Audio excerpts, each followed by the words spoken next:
अस्सलामुअलैकुम मेरे बच्चों, कैसे हो आप लोग। अच्छा जी, क्लास 10th। आज मैं आपके लिए लेक्चर नंबर 2 लाया हूँ बेटा। चैप्टर नंबर 11 जिसका नेम होम्योस्टैसिस है। आज हम इसका लेक्चर नंबर 2 करेंगे। इसमें हम कोशिश करेंगे कि जितने भी हमारे टॉपिक्स कवर हो जाए, ठीक है।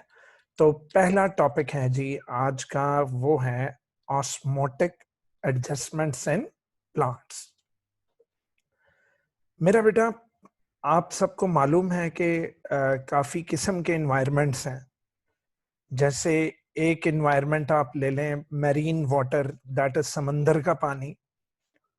तो दूसरा इन्वायरमेंट आप ले लें फ्रेश वाटर, दैट इज मीठा पानी, जिसमें नमकियात कम होते हैं और वो पीने के लायक पानी होता है, उसको मीठा पानी बोलते हैं, फ्रेश वाटर। तो एक है मैरीन वाटर, एक है फ्रेश वाटर, और एक है जनाब एकदम ज़ेरिक कंडीशंस जहां पानी मौजूद ही नहीं। ज़ेरिक कंडीशंस डेजर्ट कंडीशंस होती हैं, वेरी मच ड्राई कंडीशंस होती हैं।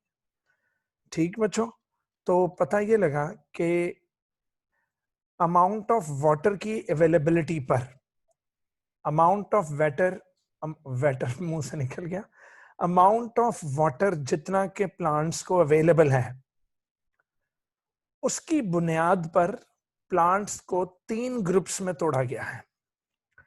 ठीक, on the basis of the availability या सॉरी यार, आज पता नहीं मेरी को क्या हुआ, मेरी जुबान को। On the basis of the available amount of water and salts, पानी और सॉल्ट्स की अवेलेबिलिटी, दस्तयाबी की बुनियाद पर प्लांट्स को 3 ग्रुप्स में डिवाइड किया गया है बेटा। पहला ग्रुप है बच्चों हाइड्रोफाइट्स। पहला ग्रुप है हाइड्रोफाइट्स। बेटा, फाइट का मतलब प्लांट बॉडी, फाइट का मतलब प्लांट बॉडी, ठीक। और हाइड्रो से मुराद जो कंप्लीटली या पार्शली सबमर्ज्ड हो फ्रेश वाटर में। तो यहां हाइड्रो से मुराद बेटा फ्रेश वाटर है, ठीक है। हाइड्रो से मुराद क्या है बच्चे? फ्रेश वाटर, जो कंप्लीटली या पार्टली सबमर्ज्ड हो किसमें? फ्रेश वाटर में, दैट इज मीठे पानी में। तो जी हाँ, सबसे पहले तो मेरे बच्चों ने डेफिनेशन ऑफ हाइड्रोफाइट्स देनी कि व्हाट आर हाइड्रोफाइट्स।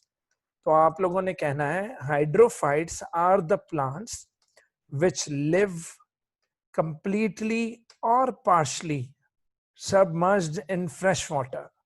कंप्लीटली मुकम्मल तौर पर पानी में, या पार्टली मतलब उनका कुछ हिस्सा पानी के साथ उनका गहरा ताल्लुक है, उनको फ्रेश वाटर दस्तयाब है। तो hydrophytes are the plants which live completely और partially submerged in fresh water. Point number 2, ऐसे पौधों को, सच प्लांट्स को कोई शॉर्टेज ऑफ वाटर की प्रॉब्लम नहीं है। Such plants do not face the problem of water shortage. इन्हें पानी की कमी नहीं है, इन्हें ठीक ठाक पानी दस्तयाब है, ठीक। तो जिन्हें ठीक ठाक पानी दस्तयाब है और जिनकी बॉडी में हर वक्त पानी रहेगा, तो होम्योस्टेसिस क्या कहेगी कि ऑस्मो रेगुलेशन करनी है, they should get rid of extra water. तो एक्स्ट्रा वाटर अब इन्हें बॉडी से बाहर निकालना है। तो बच्चों, चूंकि इन्हें पानी बहुत ज्यादा इनके पास अवेलेबिलिटी है वाटर की, तो ये इनमें हर वक्त फालतू पानी रहेगा, तो ये अपने जिस्म से फालतू पानी को बाहर निकालेंगे। तो दे हैव डेवलप्ड मैकेनिज्म्स, इन्होंने कोई तरीकाकार बनाए हुए हैं for the removal of extra water from the cells. तो ये अपने सेल से एक्स्ट्रा वाटर को बाहर निकालते रहते हैं, स्पेशल मैकेनिज्म्स बनाए हुए। कैसे भाई? जनाब, हाइड्रोफाइट्स के ब्रॉड लीव्स, चौड़े चौड़े पत्ते, बड़े बड़े पत्ते होते हैं इनके, ठीक, with large number of stomata. अच्छा, अब आम तौर पर स्टोमेटा लीफ के लोअर सरफेस पर होता है, लोअर एपिडर्मिस में, लेकिन कहता है कि they have large number of stomata on their upper surfaces. तो इनके अपर सरफेस के ऊपर लार्ज नंबर ऑफ स्टोमेटा है कि बस सूरज की धूप पड़े, थोड़ा सा टेम्परेचर राइज हो, जल्दी से फालतू पानी हमारे अंदर से इवेपोरेट होकर ट्रांसपायरेशन के जरिए निकल जाए। तो इनकी एडेप्टेशन क्या है बेटा? They have broad leaves with large number of stomata on the upper surface, on their upper surface. ठीक, तो दिस कैरेक्टरिस्टिक, ये जो चौड़े चौड़े पत्ते और फिर अपर एपिडर्मिस पर जो ये जो है अपना अपर एपिडर्मिस पर जो स्टोमेटा है, this characteristic helps them to remove the extra amount of water from their body, to remove the extra amount of water from the body. Any problem? Then आया the most common example of such plants is water lily. तो मैं जरा अपने बच्चों को water lily तो दिखाऊं। ये लो जी, ये है वाटर लिली, देख रहे हैं बेटा? तो ये नीचे देखें फ्रेश वाटर मौजूद है और इनके पत्ते भी देखो कितने ब्रॉड है, और इन पत्तों के अपर सरफेस पर ढेर सारे स्टोमेटा होंगे। तो ये क्या था जनाब? Water lily. डन बेटा। और चले मैं आपको एक और इनकी फोटोग्राफ दिखा देता हूं। ले जनाब, तो एक और वाटर लिली। ओ, मैं असल में बायो का टीचर हूं, मुझे ज्यादा कंप्यूटर नहीं आता, तो दिखा मैं ये रहा हूं। ये देखें जी। अच्छा, ये तो अभी अभी हमने देखी यार, क्या हो गया मुझे? ये देखो, ये भी वाटर लिली है जनाब। ये भी क्या है बेटा? Water lily. देखो कितना खूबसूरत फूल है वाटर लिली का। तो नीचे देखो ब्रॉड लीव्स है और इनके अपर सरफेस पर क्या होगा? टोमेटो होंगे, और इन्हें ठीक ठाक फ्रेश वाटर दस्तयाब है। ठीक ठाक फ्रेश वाटर दस्तयाब है। ठीक है बेटा जी। तो ये 6 पॉइंट्स मेरे बच्चों ने हाइड्रोफाइट्स में मस्ट लिखने बेटा। ठीक है जी।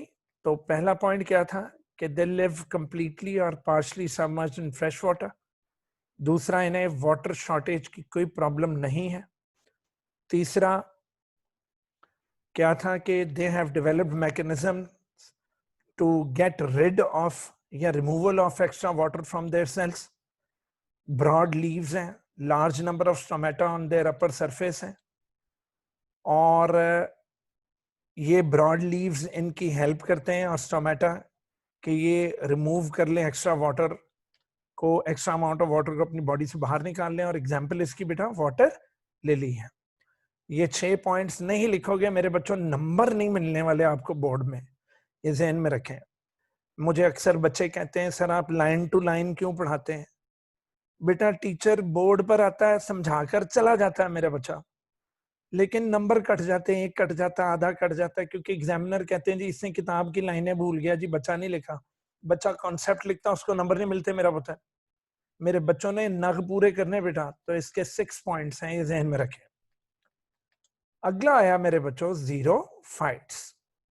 बेटा फाइट्स प्लांट बॉडीज जीरो सियर या जेरिक कंडीशंस होते हैं, ड्राई एनवायरनमेंट बेटा, डेजर्ट वाला माहौल जहां पानी दस्तयाब नहीं है, बहुत कम पानी दस्तयाब है। वो बेचारे बारिश का वेट करते रहते हैं कि अल्लाह की जानिब से बारिश हो जाए तो हो जाए, वरना वो अपने ड्रिल करेंगे बड़े सारे रूट्स लंबे लंबे, तो जमीन के अंदर से पानी जो है वो लेंगे।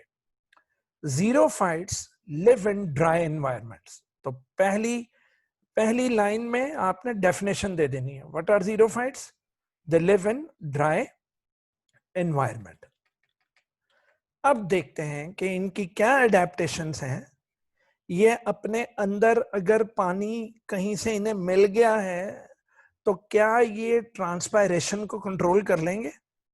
क्या ये अपने अंदर, चूंकि गर्म कंडीशन से बेटा वाटर तो इवेपोरेट होने को फिरता है, तो इनकी क्या क्या अडेप्टेशंस हैं वाटर की स्टोरेज के लिए, वाटर की ट्रांसपायरेशन को रोकने के लिए? तो लेट्स सी बच्चा, दे पोजेस थिक, बड़ी मोटी वैक्सी फैटी बड़ी फैट्स पर मुश्तमिल वैक्सी क्यूटिकल है, थिक है, वैक्सी क्यूटिकल है, ओवर देयर एपिडर्मिस, इनकी एपिडर्मिस के ऊपर, एपिडर्मिस कहते हैं बेटा outer skin of the plant, तो स्किन के ऊपर इन्होंने एक मोटी तह चढ़ाई हुई है जो कि थिक है, वैक्सी, क्यूटिकल, क्यूटिकल लिपिड की फॉर्म है बेटा।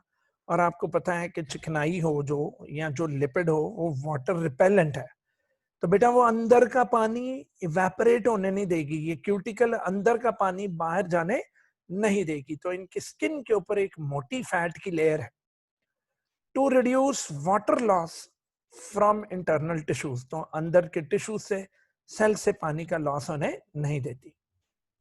पॉइंट नंबर 3, बच्चा इनके पत्तों में very less number of stomata होते हैं, तो ना स्टोमेटा होंगे ना ट्रांसपायरेशन होगी, to reduce the rate of transpiration. तो मेरे बच्चा ट्रांसपायरेशन के रेट को रिड्यूस करने के लिए इनमें very less number of stomata है। ठीक। पॉइंट नंबर 4, ये जो जीरोफाइट्स है ना बेटा, such plants have deep roots. Deep roots मतलब इनके रूट्स जमीन के अंदर उगते ही जाएंगे, उगते जाएंगे। तो पता ना बेटा, रेगिस्तान में भी अगर हम कुआं खोदने की कोशिश करें तो कुछ डीप अंदर सॉइल में या रेत के अंदर वो डीप खुदाई करें तो हमें कुआं मिल ही जाता है। तो बेटा ये उतनी डेप्थ तक जाएंगे to absorb maximum water from the soil, to absorb maximum water from the soil. So they have deep roots to absorb maximum water from the soil. Bacha, some xerophytes have special parenchyma cells. बेटा parenchyma cells मेरे बच्चों ने class 9th में parenchyma tissues पढ़े थे और हमने पढ़ा था कि they store water and food. They store water and food. तो जी हाँ, some xerophytes, कुछ जीरोफाइट्स प्लांट्स में स्पेशल पैरेनकाइमा सेल्स हैं स्टेम्स के अंदर बेटा और रूट्स के अंदर, जिनमें they store large quantities of water. ऐसे पौधों की आप स्टेम को काटो, अंदर से बकायदा ड्रॉप्स की शक्ल में पानी निकल रहा था बेटा, तो ये अपने रूट्स में, अपने स्टेम्स के पैरेनकाइमेटस टिश्यूज में ढेर सारा पानी स्टोर कर लेते हैं। Done. Point number 6, this makes their stems and roots wet, पानी से भरे हुए, and juicy। बेटा सच ऑर्गन्स जिनमें वाटर स्टोर किया जा सके, प्लांट के सच ऑर्गन्स जिनमें वाटर को स्टोर किया जा सके, are called succulent organs, are called मेरा बच्चा सक्यूलेंट ऑर्गन्स।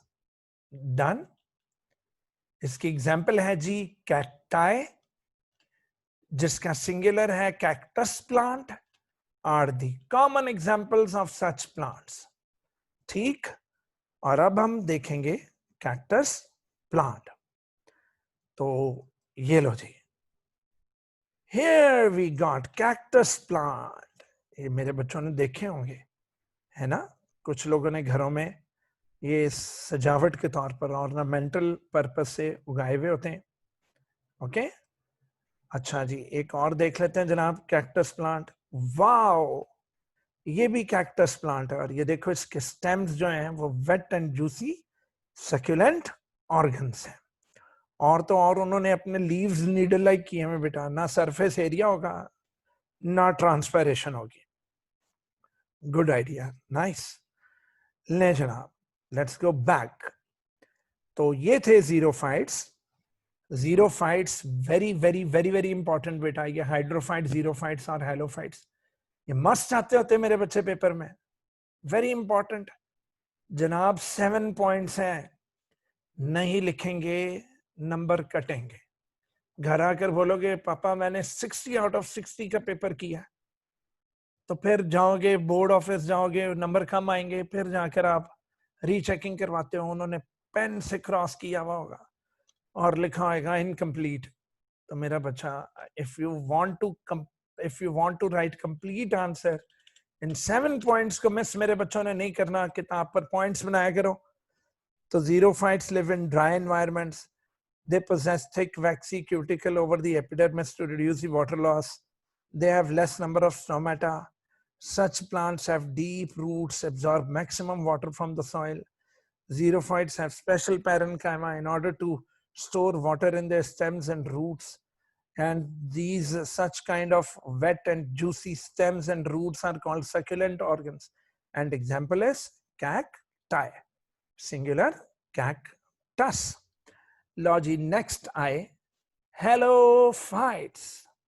बच्चा halophytes live in sea waters, ये रहते हैं जनाब समंदरों में. सी ग्रासेस इसकी बेहतरीन एग्जांपल है.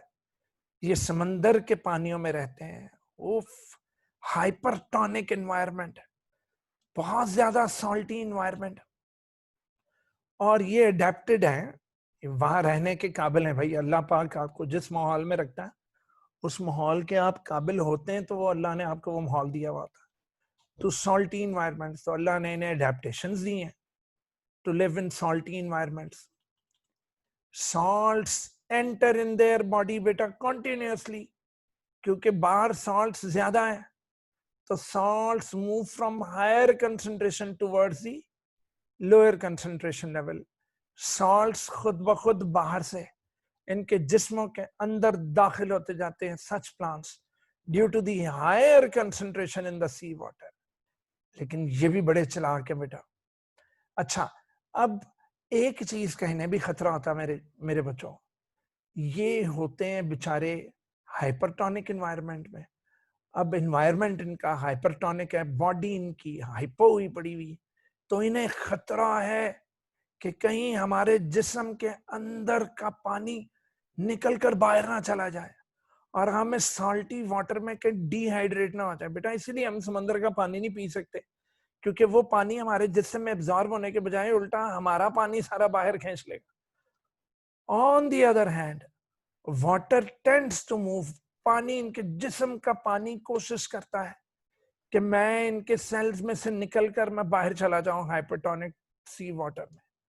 अब इस खतरे को ये कैसे ओवरकम करेंगे बेटा? ये जो था ना कि salts enter in their body, ये बड़े चालाक है बेटा. ये आने वाले सॉल्ट्स को अपने अंदर जमा कर लेंगे. When salts enter into their cells, जब सॉल्ट्स इनके सेल्स में एंटर होते हैं, तो ये प्लांट एक्टिव ट्रांसपोर्ट करके ना, ट्रांसपोर्ट प्रोटीन्स को एटीपी खर्च करके इन आने वाले सॉल्ट्स को धकेल देंगे अपने वैक्यूल्स के अंदर बेटा. They will carry out active transport to move and hold. ये सॉल्ट्स को वापस बाहर जाने नहीं देंगे. गनीमत समझेंगे कि हमारी बॉडी में सॉल्ट्स आ गए. जब इनकी बॉडी में ढेर सारा सॉल्ट हो जाएगा, इनके वैक्यूल्स में ढेर सारा सॉल्ट हो जाएगा, तो ये इतने चालाक हैं, ये बाहर हाइपरटोनिक एनवायरनमेंट को कहेंगे, ओए हाइपरटोनिक एनवायरनमेंट, अब हमारी बॉडी तुमसे ज्यादा हाइपर है बच्चों. तो ये अपनी बॉडी में सॉल्ट्स को जमा करके बाहर के एनवायरनमेंट के मुकाबले में ज्यादा हाइपरटोनिक हो जाएंगे. तो जब ये बाहर के मुकाबले में ज्यादा हाइपरटोनिक हो जाएंगे, तो अब इन्हें कोई खतरा नहीं है कि उल्टा बाहर से पानी इनके सेल्स में आएगा. ये नहीं होएगा कि इनके अंदर का पानी लॉस्ट हो जाए. ठीक, तो दोबारा सुन लो बच्चों. हाइपरटोनिक एनवायरनमेंट में चूंकि ये रहते हैं, समंदर के पानी के जो सॉल्ट्स हैं मुसलसल इनके जिस्म में दाखिल हो रहे होते हैं, इनके सेल्स में. अब इन्हें खतरा होता है कि यार बाहर हाइपरटोनिक एनवायरनमेंट है, हमारे सेल्स हाइपो है, तो हमेशा पानी हाइपो से निकलकर हाइपरटोनिक एनवायरनमेंट में जाता है. 9th में पढ़ा था हमने. तो इन्हें खतरा है कि कहीं हमारे सेल्स के अंदर का पानी निकलकर बाहर सी वाटर में ना चले जाए. तो ये चालाकी क्या करते हैं कि जो सॉल्ट्स इनमें एक्सीडेंटली एंटर हुए थे ना, उन सॉल्ट्स को पकड़कर एक्टिव ट्रांसपोर्ट करके, ट्रांसपोर्ट प्रोटीन्स को एटीपी खर्च करके पुत्र, ये उन सॉल्ट्स को अपने वैक्यूल्स के अंदर धकेल कर महफूज कर लेंगे और अपने आप को इतना हाइपरटोनिक कर लेंगे, अपने आप को इतना हाइपरटोनिक कर लेंगे कि समंदर का पानी इनसे हार मान जाएगा. ये समंदर के पानी को हाइपो कर लेंगे और खुद क्या हो जाएंगे उनके मुकाबले में हाइपर। इजी मेरा बेटा। तो salts are not allowed to move out. ये सॉल्ट्स को बिल्कुल इजाजत नहीं देते कि अब तुम अंदर आए हो तो बच्चे अब तुमने छोड़ कर नहीं जाना अपनी semi permeable membranes of the vacuole. Vacuole की मेम्ब्रेन को टोनोप्लास्ट कहते हैं। ये अंदर आए हुए सॉल्ट्स को फिर बाहर जाने देते ही नहीं है। इजी बेटा। और इस तरह क्या होता है, so the SAP of vacuoles, vacuole में मौजूद जो पानी है, वैक्यूल में मौजूद जो पानी है उसको सैप बोलते हैं। अब वैक्यूल का सैप जो है it remains even more hypertonic in मुकाबला ऑफ सी वाटर। तो सी वाटर के मुकाबले में वैक्यूल्स अब हाइपरटोनिक हो गए हैं, अब इन्हें कोई खतरा नहीं है, उल्टा बाहर का पानी अब अंदर आएगा। In this way water does not move out of the cells. उल्टा water will now absorb, water will be now absorbed with into the cell। ठीक है ना, फिर पानी सेल्स के अंदर आराम से जाएगा बेटा। ओके तो बच्चे इसकी example see, many sea grasses are included in this group of plants। तो सी के अंदर जो ग्रासेस हैं वो अपने वैक्यूल्स के अंदर इतना सॉल्ट जमा करके रखते हैं कि उनका अपना पानी तो लूज होने की दूर की बात, वो तो उल्टा वाटर एब्जॉर्ब कर रहे होते हैं। तो जनाब जरा यहाँ हम रिकॉल कर लें, एक छोटा सा बॉक्स है हमारी किताब में। Osmosis is the movement of the water molecules from hypotonic solution से, मैंने कहा था ना पानी हमेशा हाइपोटोनिक से किधर जाता है, हाइपोटोनिक सॉल्यूशन की तरफ जाएगा, across the semi-permeable membrane, that is through semi-permeable membrane। तो बच्चा हाइपोटोनिक क्या होता है, हाइपोटोनिक लेस सोल्यूट कंसंट्रेशन, और हाइपरटोनिक क्या होता है, हायर सोल्यूट कंसंट्रेशन। तो जब वैक्यूल्स में ढेर सारा सॉल्ट भर लेंगे तो वैक्यूल्स क्या हो जाएंगे जनाब, वो हाइपरटोनिक सॉल्यूशंस बना लेंगे अपने वैक्यूल्स के अंदर। डन। लो जी अब बारी आई, अब टाइम हो गया जी हमारा वो इसकी फोटोग्राफ देखने का। तो ये है जनाब sea grasses, wow what a view. तो ये समंदर के अंदर की ग्रासेस हैं और ये अपने अंदर का माहौल हाइपरटोनिक कर लेते हैं सी वाटर के मुकाबले में। ठीक है बेटा, तो इसकी एडेप्टेशन हमने पढ़ ली।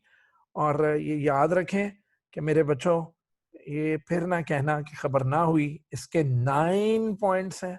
सबसे ज्यादा इंपॉर्टेंट ये जीरोफाइट्स और हेलोफाइट्स हैं, तो ये मस्त याद करें, इसके 9 पॉइंट्स हैं, समझ के याद करें, आसान लगेगा इंशाल्लाह ताला।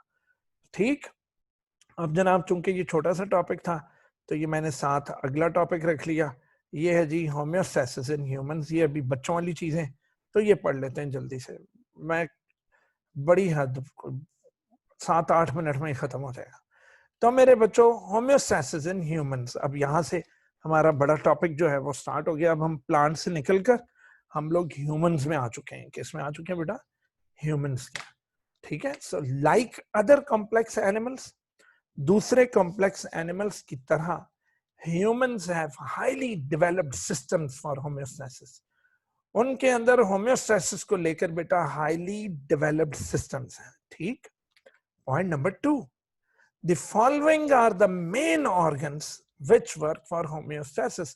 चलो आप फिर देखते हैं कि ह्यूमंस में वो कौन से ऑर्गन्स हैं जो होम्योस्टैसिस के लिए काम करते हैं। तो जनाब नंबर 1 लंग्स है। यस, हमने पहले चैप्टर में पढ़ा था कि lungs remove excess carbon dioxide. तो बॉडी में कार्बन डाइऑक्साइड ज्यादा नहीं होने देनी रे बाबा, कार्बन डाइऑक्साइड को बाहर निकालना होगा। और लंग्स कार्बन डाइऑक्साइड को एक बैलेंस में रखते हैं, और बॉडी को बैलेंस में रखना क्या कहलाती है, होम्योस्टैसिस। इजी बच्चा। Number 2 skin. Skin performs role in the maintenance of the body temperature. लो जी, स्किन मेरा बच्चा बॉडी टेम्परेचर को दैट इज थर्मो रेगुलेशन में भी काम करती है, and also removes excess water. तो वाटर की रेगुलेशन क्या कहलाती है, ऑस्मो रेगुलेशन। और एक्स्ट्रा सॉल्ट्स को बाहर निकालेगी, that is water and salts को क्या बोलेंगे, बोलिए अपना ऑस्मो रेगुलेशन। क्या मेरा बच्चा, ऑस्मो रेगुलेशन। डन। तो पता लगा कि स्किन थर्मो और ऑस्मो दोनों में मदद दे रही, जबकि किडनी एक्सक्रीशन में भी मदद देती है और ऑस्मो रेगुलेशन में फालतू पानी को भी बाहर निकालेगी। और तो और किडनी जो है वाटर, सॉल्ट्स, फिर मेटाबॉलिक वेस्ट जैसे यूरिया, यूरिक एसिड इन्हें बाहर निकालेगी। Done. Urea and uric acid इन्हें बाहर निकालेगी फ्रॉम द ब्लड। और हाँ, किडनी इन सारी चीजों को पेशाब बनाकर तो बाहर निकालेगी।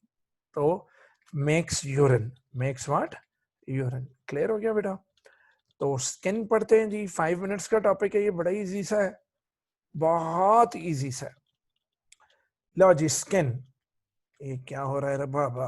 अच्छा भी, skin point 1, we know that our skin consist of 2 layers। We know that ये बुक वाले तब लिखते हैं जब इनको पता हो कि बच्चों ने जूनियर क्लासेस में किताबों में पढ़ा हुआ होगा। तो जी हाँ जनाब, हमारी स्किन की 2 लेयर्स हैं। There are 2 layers of in our skin. बाहर वाली लेयर को कहते हैं एपिडर्मिस। ये तो जनाब आउटर प्रोटेक्टिव लेयर है। और आप अपनी स्किन की इस तरफ अगर देख रहे हो तो जिस पर नजर पड़ रही है वो एपिडर्मिस है मेरा बच्चा। तो एपिडर्मिस जो है इसमें ब्लड वेसल्स नहीं होती।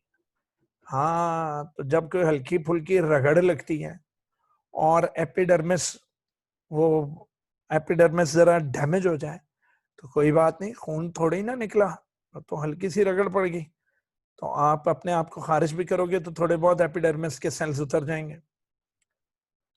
तो बेटा सेकंड लेयर है इसकी, and that is dermis, that is it is the inner layer.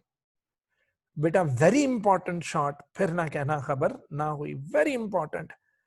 What do we have in dermis? तो डर्मिस में ब्लड वेसल्स हैं। नंबर 2, डर्मिस में सेंसरी नर्व एंडिंग्स हैं। नंबर 3, डर्मिस में स्वेट, दैट इज पसीना पैदा करने वाले और ऑयल प्रोड्यूस करने वाले ग्लैंड्स हैं। तो जिनमें ऑयल ग्लैंड ज्यादा हो वो कह रहे होते हैं यार मेरी स्किन बड़ी ऑयली है। हेयर्स भी यहीं से उगे हुए हैं, हेयर्स उगकर तो डर्मिस से बाहर आ जाते हैं। और तो और डर्मिस के अंदर फैट सेल्स हैं, दैट इज चर्बी वाले सेल्स। तो 5 चीजें हैं डर्मिस में: blood vessels, sensory nerve endings, then sweat and oil glands, hairs and fat cells। ये चीजें मौजूद है स्किन के अंदर। वाओ, स्किन हमारे टेम्परेचर में मदद देती है, टेम्परेचर को कंट्रोल करने में, टेम्परेचर को कंट्रोल करने में। तवज्जो है बेटा? ले जनाब, तो आ गया skin performs important role in regulation of body temperature. अच्छा, वो कैसे भाई? ये टेम्परेचर को कैसे कंट्रोल करती है? तो सुनो फिर बेटा, डर्मिस में thin layer of fat sales नहीं है, अभी हमने ऊपर पढ़ा कि डर्मिस के अंदर क्या है? Thin layer of fat cells है। इन द डर्मिस बेटा, जहां फैट्स हो, बेटा फैट्स इंसुलेटर है, बाहर की गर्मी अंदर नहीं जाने देनी और अंदर की गर्मी बाहर नहीं आने देनी। तो जी हाँ, इसीलिए मोटे बंदे को सर्दी या गर्मी कम लगती है, क्योंकि उसका उस बाहर का टेम्परेचर उसके बॉडी में जा ही नहीं रहा होता, ना उसका टेम्परेचर कभी लूज होता है। टेम्परेचर मैं कह रहा हूं, उसकी ना तो हीट बाहर से अंदर जाती है ना हीट लूज होती है। The thin layer of fat cells in the dermis insulates the body, उसकी बॉडी को इंसुलेट कर देती है, ऐसे जैसे किसी ने स्वेटर पहना हो। Number 3, contraction of the small muscles. Oh God, मैं एक शादी पर गया हुआ बेटा, दिसंबर थी, वहां एक औरत ने स्लीवलेस पहनी हुई थी। मैं करीब जाकर ना उसके बाजुओं को देखना शुरू हो गया। वो जनाब उससे मुझे कहा तुम मेरे बाजुओं को क्यों देख रहे हो? मैंने कहा जी मैं ये देख रहा हूं कि आपको ठंड क्यों नहीं लग रही। कहने लगी क्या तुम्हें नहीं मालूम कि जनाब ये बर्फानी रीछों को और शादी पे आई हुई औरतों को ठंड नहीं लगती? मैं क्या, लेकिन मैडम मामलात क्या है? कहने लगी गौर से देखो मेरे बाजू पर। तो देखते हैं जी उसके बाजू पर, ए मैंने जो उसके बाजू पर देखा तो ये माहौल था, ओ गॉड, रोंगटे खड़े हुए थे उसके बेचारी के। मैंने कहा आपके तो रोंगटे खड़े हुए, आप किसी चीज पे कंफ्यूज हैं। कहती नहीं पगले, मुझे लग रही है ठंड। मैं कहा फिर? कहने लगी डर्मिस में जो मसल्स की लेयर है वो लेयर हो गई है कॉन्ट्रैक्ट। मैं कहा फिर? कहने लगी वो थिन शीट ऑफ मसल्स जब कॉन्ट्रैक्ट हुए तो मेरे हाथ के जो बाल हैं, मेरे बाजू के जो बाल हैं वो खड़े हो गए। मैं कहा तो? कहने लगी इसको उर्दू में कहते हैं रोंगटे खड़े होना, और इंग्लिश में कहते हैं गूज बम्प्स हो जाना। मैं क्या फिर? कहने लगी फिर क्या? इन गूज बम्प्स में हवा फंस जाती है। मैं क्या फिर? कहने लगी जब हवा फंस जाती है तो बॉडी की हीट जो बाहर निकल रही होती है वो इस हवा को गर्म कर देती है, और अब मुझे ठंड नहीं लग रही। एक दफा मेरे गूस बम्स खड़े हो जाएं तो फिर मुझे ठंड नहीं लगेगी, क्योंकि अंदर मौजूद हवा ने हीट को ट्रैप किया हुआ है। ये तो उल्टा कंबल का काम कर रहे हैं। ये किस चीज का काम कर रहे हैं जनाब? कंबल का काम कर रहे हैं। मैं कहा वाह भाई, ये कहाँ लिखा है सारा कुछ? कहने लगी तुम्हारी किताब में। तो पढ़ लेते हैं। कहता है contraction of small muscles attached to the hairs, they make goosebumps। तो डर्मिस में मौजूद हेयर्स के साथ जो स्मॉल मसल्स अटैच हैं वो जब कॉन्ट्रैक्ट होते हैं सर्दी लगने पर तो हेयर्स बना देते हैं गूज बम्प्स, दैट इज रोंगटे। Done. It creates it creates an insulating blanket. Wow. जो गूज बम्प्स हैं वो गर्म हवा का एक ब्लैंकेट बना देता है, और फिर हवा यानी इंसुलेटिंग ब्लैंकेट बन जाता है बेटा। फिर अंदर की हीट लूज नहीं हो रही होती और थोड़ी देर बाद सर्दी लगना बंद हो जाती है।